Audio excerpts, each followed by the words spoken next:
Está con nosotros el presidente de la CONFIEP, Alfonso Bustamante Candia. Alfonso, ¿cómo le va? Buenas noches, Gracias, bienvenido. bien, gracias por estar aquí.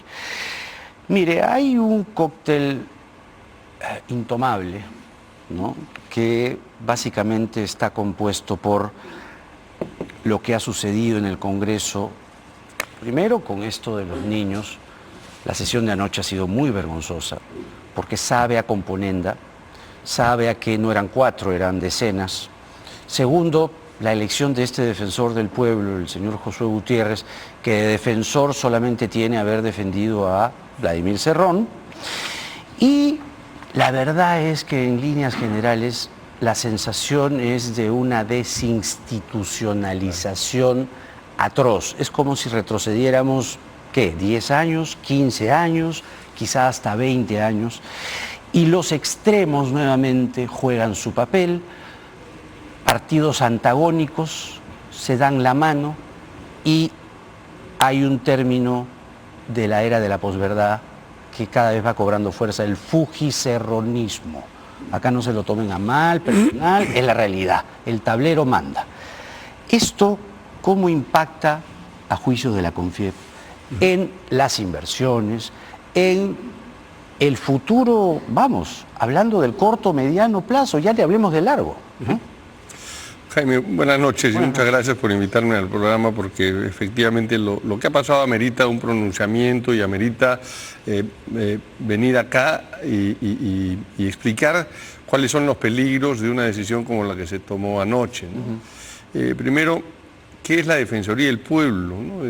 La Defensoría del Pueblo tiene que cautelar los derechos fundamentales de las personas, ¿no?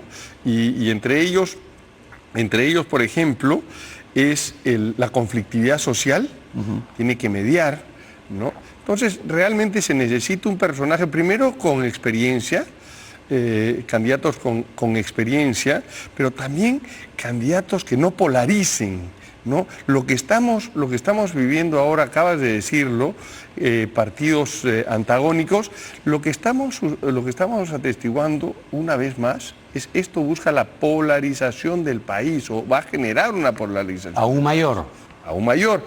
Eso trae además un descrédito a las instituciones, como lo has dicho. La Defensoría del Pueblo tiene además un rol fundamental, ¿no?, que es el buscar su acción en la elección de los miembros de la Junta Nacional de Justicia. Entonces, la Junta Nacional de Justicia es pues un elemento fundamental, porque se encarga de nombrar, evaluar, ratificar y sancionar a los jueces y fiscales. Claro. Lo que queremos es alejarnos de la politización de la justicia o la judicialización de la política. Entonces, en realidad, el defensor que han elegido es una persona muy política. Tú lo has mencionado, además, defensor, es abogado defensor, fue abogado defensor de Nadine Heredia, es abogado defensor de Vladimir Cerrón, y ha sido, ha ocupado varios cargos políticos, muchas cosas, y el perfil del defensor del pueblo tiene que ser uno que tenga una trayectoria profesional, primero intachable, incuestionable, después que tenga que tener experiencia, ¿no? Y por supuesto que un perfil político, si se quiere, ojalá que no lo tenga, pero si se quiere que sea de centro y moderador. En cambio, al haber sido elegido como un personaje en la política muy ligado a la izquierda y muy ligado a la izquierda. Mire, ya ni siquiera veo una ideología, es decir, ni siquiera veo, pues, a ver, alguien que uno diga puramente de izquierda, con libros, con pensamiento guía, Javier Díaz Canseco, que en paz descanse. No, este señor no. Este señor va ahí como el viento. Pero hay algo que ha anunciado hoy día, me gustaría compartir con usted, porque yo creo que tiene que ver con las obras. Él ha dicho que como defensor va a implementar, porque tienen autonomía, es un organismo autónomo, la Defensoría tiene una importancia que creo yo la vamos a empezar a valorar a partir de ahora. el Registro Nacional de Supervisores de Obras, escuche bien, Registro Nacional de Supervisores de Obras, que va a estar a cargo de la Defensoría, dice que así se va a mejorar la vigilancia ciudadana y que el defensor, o sea, él, necesita saber cuán rentable es una inversión y por eso él va a crear este Registro Nacional de Supervisores de Obras. Son las primeras acciones político-populistas o los primeros anuncios políticos. O sea, ¿qué pasó con la Contraloría? ¿Dónde queda la Contraloría entonces? ¿Eso no hace la Contraloría? Por supuesto, entonces, esa es la función de la Contraloría. No necesitamos más organizaciones, necesitamos que las organizaciones funcionen. Además, la Contraloría cumple un papel fundamental en ese control. A mí no me parece que... eso es lo que me preocupaba. Por ejemplo, lo que acabas de anunciar es la politización de la institución. Hoy día en su discurso de 15 minutos. Claro, sí lo había leído también. ¿No? Y eso es justamente la politización de lo que debe ser absolutamente objetiva, una función de defensa de los ciudadanos. Entonces, vamos a ver qué dice el Contralor Nelson Chag de esta propuesta, porque ¿le quitaría autonomía a la Contraloría? A ver, la Contraloría creo que cumple buena parte de las funciones que el señor nuevo defensor está planteando con este registro que la verdad... todos aplaudieron por si acaso. En la sala habían congresistas, invitados, etcétera, y todos bien al aplauso. La responsabilidad de los partidos políticos. Qué llamado de atención, qué reflexión, qué voz en alto o en bajo. Gracias. Usted. Sí, gracias. Eso es lo que quería comenzar. Yo creo que los partidos políticos las bancadas que han votado por el nuevo defensor, tienen el deber de explicar, porque por lo menos es inusual. Pero lo menos el candidato es inusual, había otros candidatos y esta elección amerita la explicación de las bancadas que votaron. ¿Por qué lo hicieron? Creo que los electores, los ciudadanos necesitamos una justificación. De repente tiene una explicación válida, no la sé. Yo tampoco creo, pero entonces... Lo que decía el señor Alegría de Fuerza Popular es que habla bien, comunica bien. Entonces... Sí, también el otro día en el radio escuché unas explicaciones aterradoras mientras se producía... Mire, otro detalle. Es lo que hay, dijo un Es lo que hay, congresista. Y el otro detalle es, Fuerza Popular tiene 23 congresistas, los 23, Perú Libre tiene 16, 14 votaron por este defensor, 2 se sonrojaron y votaron en abstención. O sea, hay algo que no cuadra acá. Sí. Yo creo que tenemos que pedirle a los ciudadanos, al Congreso, a los congresistas, que den una explicación de por qué hicieron este voto. ¿Y el daño? El daño posible es, mire usted sabe perfectamente igual que yo, que ahora la inversión privada ha decaído producto de la conflictividad que hemos tenido, producto de la política que han tenido, ha decaído esta. Y no son las decisiones que estamos tomando ahora, son las decisiones, eso se nota cuando durante meses o un par de años atrás comenzó a bajar la intención de inversiones acá. Lo que necesitamos para recuperar el crecimiento es atraer las inversiones. Y para eso se necesita predictibilidad. Si esto va a afectar la justicia en el Perú, lo que a mí me preocupa es lo que he mencionado sobre todo. 2 cosas. La justicia en el Perú, la justicia, y segundo, la conflictividad social. Ese señor va a votar por los jueces y fiscales. Quienes van a tener además la posibilidad de elegir, votar y sancionar a jueces y fiscales. Ya lo tengo. Cuidado.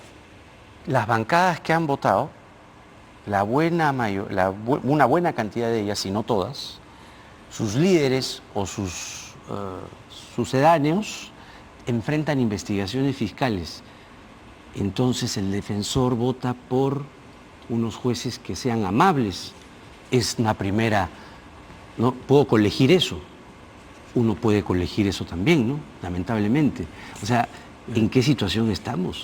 Jaime, antes de especular en lo que pueda pasar, yo quisiera preguntarles y que nos contesten. Creo que tienen el deber de dar una explicación por qué ha sido esto su voto. Y lo mismo, en el tema de los niños.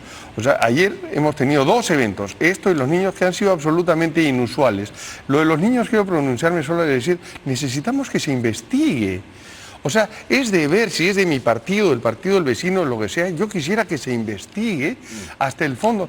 Tenemos que generar transparencia. Estábamos hablando de las inversiones. Las inversiones necesitan transparencia, necesitan predictibilidad y necesitan gobernanza, buena gobernanza. No es de buena gobernanza evitar que se investiguen casos que tienen serios Ayer lo han mandado al archivo. Serios indicios de que existe un crimen. Pero se dio cuenta el detalle, ¿no? Sí, claro. Estaban en la sesión y de pronto, sesión reservada, fuera del reglamento, contra el reglamento, porque no había ningún tema de seguridad nacional ahí. Cerraron la puerta, algo pasó. Claro. Lo que dice la investigación, nadie lo inventa aquí, es que no son 4, pues, ni son 10, ni son 20, pueden ser hasta 40, incluso un poco más. Entonces esa encerrona es clave. Y después abren la puerta y todos así, salvado, salvado, salvado y salvado. Es una vergüenza eso. Jaime, creo que no le hace bien al Congreso, no le ¿Al país? Al Congreso esto. Por supuesto, al país no. El país ya sabemos que no le hace bien, pero tampoco. El Congreso dice muy poco. La institución del Congreso, claro, por Dios. El Congreso es una institución importantísima en el país. Yo creo que lo que quiero terminar es con un llamado al Congreso para que tome una conciencia de las consecuencias que esto puede traer en ambos casos. Entonces necesitamos transparencia, necesitamos dar señales desde el Congreso, desde las instituciones en el Perú, ¿no? Que acá respetamos la seguridad jurídica, que respetamos a los que si hay indicios se investigan, ¿no? Entonces eso es. Si no hay esto, tiene muy mal sabor lo que sucedió anoche. Claro, pero ellos pues nadie tiene por qué decirles cómo votan. Ellos dicen que tienen, ¿no? Su voto es de conciencia. La verdad es que están pensando más en lo suyo. Y el gobierno, digamos, cree que contrapesa esa situación de desgaste, de desinstitucionalización que el Congreso perpetra contra el país. ¿El gobierno, el ejecutivo de la señora Boluarte, contrapesa eso? El gobierno no tiene bancada. Y eso es una debilidad estructural del gobierno. Creo que el gobierno ahora, después de lo que hemos venido, es un gobierno, me da la impresión que es un gobierno que quiere cambiar las cosas, que quiere hacer, construir. Hemos recibido en el directorio de CONFIEP como invitado en la última sesión al ministro de Economía. El ministro de Economía nos ha hecho una explicación muy contundente de qué es lo que se está haciendo. Nos anunció el Reactiva 2, nos anunció cuáles son las medidas para volver a traer las inversiones, entonces para tratar de generar confianza en esto. Lamentablemente el gobierno solo no es el país, el país es todas las instituciones, ¿no? Entonces la Defensoría del Pueblo es una institución importante que hoy día creo que hemos visto que no tiene a un candidato idóneo, y ojalá que todos nos equivoquemos y que pueda ser más centrado y más pegado a lo que es el mandato de la Defensoría del Pueblo. Estuve leyendo cuáles son las obligaciones del Defensor del Pueblo y los objetivos, y en ningún lado es crear instituciones, por ejemplo, de control. Entonces, la Defensoría del Pueblo tiene que velar por el derecho. O sea, usted lo que está diciendo en buena cuenta es que el Congreso reflexione y lo cambie. Que reflexione, que mire las consecuencias y que vea dentro de los mecanismos que tiene de enmendar lo que han hecho. Cambiarlo. Si es que es cambiarlo o ponerle trabas o ponerle candados. No, pues sí es un organismo autónomo, ¿no? Que ya tendrá que ver el Congreso cómo puede ser, que enmiende lo que quiere. Exacto. Alfonso Bustamante Cagni es presidente de la CONFIEP y ha estado con nosotros esta noche. Le agradezco mucho, Alfonso. Gracias, Jaime. Esto es Octavo Mandamiento en el horario estelar de Canal N. Regresamos enseguida.